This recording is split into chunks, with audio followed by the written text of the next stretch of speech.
بسم اللہ الرحمن الرحیم۔ اللہ کے نام سے شروع جو بڑا مہربان نہایت رحم والا ہے۔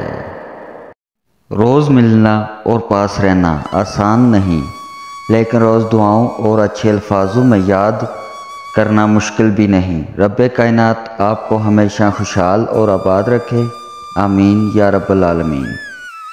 اے میرے اللہ کریم، ہمیں ہمیشہ ایسی عزت اور ایسی خوشحالی سے بچا جو تیری نافرمانی اور تجھے ناراض کرنے سے حاصل ہو۔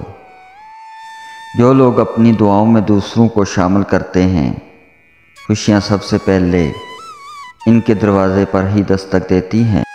یا اللہ ہمارے گناہوں کو معاف فرما، یا اللہ ہمیں صحیح راستے پر چلنے والا بنا دے۔ یا اللہ ہم سب تیرے محتاج ہیں، دنیا میں کسی کا محتاج نہ بنانا۔ یا اللہ ہم تیری ہی رضا پر راضی ہیں۔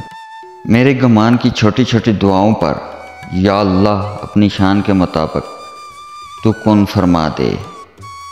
زندگی ہمیشہ یہ سوچ کر گزارو کہ وہ اللہ ہے جس نے زندگی دی ہے، وہ سب کچھ عطا کرے گا، بس آپ مانگنے کا انداز ٹھیک کر لو۔ سچا انسان جذباتی ضرور ہوتا ہے مگر منافق نہیں۔ چپ سے بڑی کوئی بد دعا نہیں۔ جب بندہ بولتا ہے تو قدرت خاموش رہتی ہے، اور جب بندہ خاموش ہو جاتا ہے تو قدرت انتقام لیتی ہے، اور اس کا انتقام بہت برا ہوتا ہے۔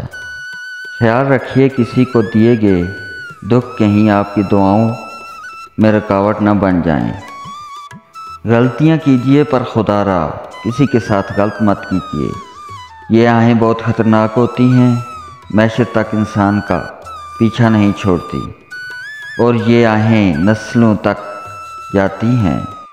کسی کو ذلیل کرنے سے پہلے خود ذلیل ہونے کے لیے تیار رہیں، کیونکہ اللہ کا ترازو صرف انصاف تولتا ہے۔ اپنی بد دعائیں اپنے پاس رکھو، مجھے عشق ہے خود ہی برباد ہو جاؤں گا۔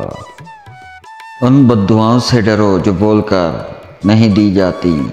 جہاں بد دعا دینے کا وقت آئے وہاں صبر کر لیا کریں۔ اللہ وہ عطا کرتا ہے جہاں جو ہمارے وہم و گمان میں بھی نہیں ہوتا۔